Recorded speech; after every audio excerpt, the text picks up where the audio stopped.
respondendo a pergunta do Gustavo, o que são aparelhos de ruído branco ou o que são máquinas de sono infantis? Então, Máquina de sono. Nossa, existe fala isso. coisa melhor para ser vendido, gente. Alguém Que nome passa maravilhoso. O e olha, marqueteiro, nossa marqueteiro senhora, caprichou. Não, se você for caprichou. lá no Mercado Livre, você vai ver, Gustavo. Máquina de sono. Máquina de ruído branco, máquina de sono. Isso aí já foi deixado Noites como melhores. item de, assim, enxoval. Ah, é? Sim. Isso é muito usado, Gustavo. Meu Deus, como é que eu não conhecia É isso, que gente? hoje se usam os celulares também, porque tem aplicativos de ruídos brancos, tá? De ruído branco. Então, mas existem as máquinas do sono infantis. Máquinas do sono. Porque às vezes você precisa usar o seu celular, você não pode abrir mão dele para ficar usando como ruído branco. Então, essas máquinas de sono infantis ou máquinas de ruído branco, elas têm sido cada vez mais usadas justamente para ajudar os bebês a dormir, certo? Então, Carol, elas foram projetadas com que finalidade Então, a gente principal? basicamente tem duas finalidades, tá? Então, um ruído para acalmar o bebê durante o sono ou até para mascarar sons que são, igual a gente falou agora, crianças correndo na casa, uma obra dentro da casa. Então, de fato, elas foram desenvolvidas para isso. E os estudos sugerem, inclusive, que um aparelho de ruído branco ele pode reduzir perto de 40% o tempo que a pessoa leva para pegar no sono, quando a gente compara aqueles que não usam o dispositivo. Então, de fato, ele é um bom indutor do sono, né, Ivani? Sim, é isso que a gente vê. Sim, justamente. Ele induz, ele ajuda essas crianças e bebês a adormecer mais rapidamente. Até adulto também, hein? Não é só criança que usa isso, Gustavo. Existem essas máquinas de sono que também algumas pessoas usam. Às vezes usam, por exemplo, mesmo aparelho de ventilador tem. Isso tudo tá cheio de sons aí, nesses aparelhos, tá? O problema, né, Ivani, é que muitos deles, quando você compra a máquina do sono, muitas vezes eles vêm com um dispositivo para você amarrar dentro do berço. Isso, para você colocar na grade do berço. Tá? A gente vai falar à frente se ou isso perto, é bom ou ou dentro do berço, ou até na grade do berço, tá? Eles, assim, é lógico, isso aqui faz parte da medicina da internet também, Gustavo. Ah, é? Sim, porque tem gente, os experts em sono, Baseados mesmo em alguns estudos pais. do Wikipedia. Exato. Então, como se pode, você vai nas postagens, você vai ver que tem um monte no YouTube, tem muito que se fala de ruído branco. Groselha pra tudo que é lado. Nas redes sociais que proclamam os benefícios do ruído branco. Realmente, ele ajuda a criança a dormir, tá? Então, essas postagens, esses sites, eles encorajam os pais, encorajam a manter os aparelhos funcionando continuamente enquanto o bebê dorme. E para tocar alto, algumas vezes eles colocam, você toca alto, mais alto do que o choro da criança. Certo. Ok? É tipo um show de rock lá na sua... Tá? Então, agora com a gente falando assim, é fácil de você começar a pensar no que pode acontecer.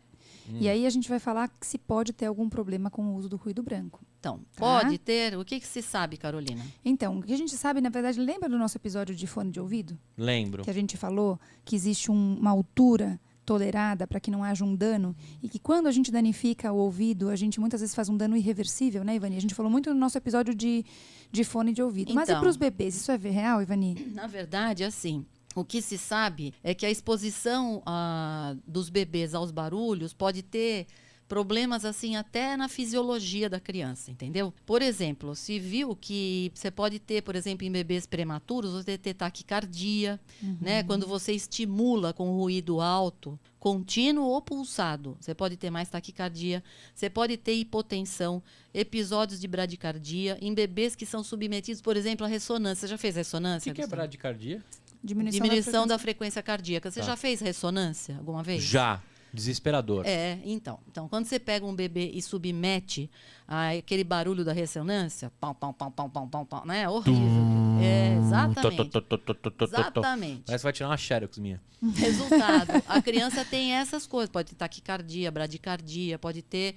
Quer dizer, isso dá alterações até fisiológicas mesmo, entendeu? Então, assim, também estudo em outros mamíferos. Então, viu que você pode ter, às vezes, apneia, parada respiratória, nessas crianças que são mais jovens ou mamíferos, não é? Dependendo do estudo. Então, Carol, e aí? E o mais interessante é que alguns desses estudos, eles viram que o ruído de fundo pode levar a distúrbios do sono e despertares. Então, causando um evento contrário, oposto né, do que se quer. Então, você coloca lá um barulho constante e a criança passa a despertar ou ter um distúrbio do sono. Está ali adormecido, mas não está com sono de qualidade. Então, isso é muito importante Na da gente ver. verdade, esse ruído pode influenciar negativamente, tanto a Exato. qualidade quanto a quantidade do sono. Agora, né? o mais importante que eu acho de tudo isso, enfim, não que isso seja pouco relevante, mas é que o ruído em níveis elevados, ele pode induzir uma perda auditiva. Gente, isso é muito relevante. E É a gente ainda não difícil. tem esses dados, porque A gente essa coisa não do ruído tem- branco é novo, A né, gente- Ivani? E outra, a gente não tem dados muito com criança pequena. Então, o que eles fizeram? Eles usaram uns parâmetros, por exemplo, no Centro Canadense de Segurança e Saúde Ocupacional. Então, nós estamos falando de adulto trabalhando.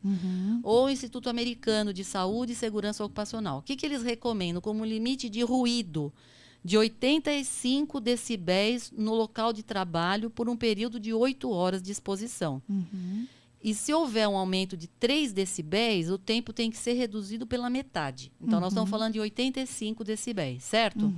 Isso é limite para adulto no local de trabalho. E pode não ser adequado, por exemplo, para ser aplicado em criança pequena que está com desenvolvimento da audição, da fala e da linguagem, certo? Carol? Exato, até porque a gente pensa que esse canalzinho auditivo que é pequeno, né, nas crianças pequenas, quando a gente compara com o canal auditivo do adulto, ele vai resultar em sons de maior frequência ainda. Então, o som vai ser amplificado no canal auditivo. Então, o que eu estou tendo de emissão aqui, talvez quando chega nesse canal auditivo, ele ainda é mais amplificado. Então, o dano pode estar ocorrendo com uma quantidade de som muito menor do que a gente pensa para o adulto. Tá? Então, a gente ainda não tem esse estudo, mas a gente imagina que a recomendação seja ainda mais restrita. Tá?